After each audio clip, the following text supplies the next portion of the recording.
One thing that really helped me in my dating days, so for any of you with a dream to find your true love, but truly for any dream you have, this will just be an example related to that, is to remember it's always either a good time or a good story. So I'm sure that if you have been through any dating phase in your own life, or maybe you're in one now, you know it can be rough out there, right? And it takes a lot of bravery to keep showing up to dates when you don't know how it's gonna go and you're putting yourself out there and you're just wanting the best to happen.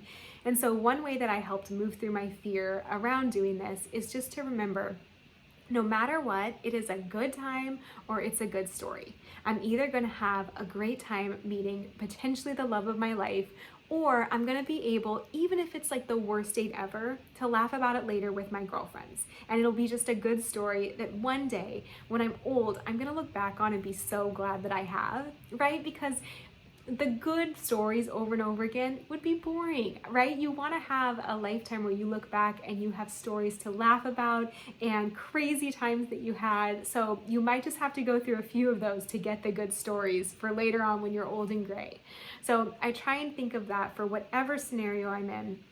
Speaking on stage, announcing a new product or service, even making a mistake and sending out the wrong thing sometimes.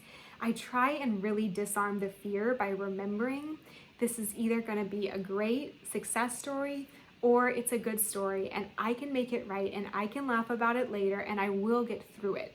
Sometimes with the fear, we just feel like it's this thing that we'll never be able to get through if something goes wrong. And that's very rarely ever the situation. One of my mentors has this beautiful phrase she uses, which is, I won't always get it right, but I can always make it right. So I kind of think of this like that is just, if it's either a good time or a good story, you can survive no matter what, and you can alleviate some of the pressure that everything has to go perfectly in order to still be good and worthwhile. So take that scary action and remember it's either a good time or it'll be a good story either way, but you got this.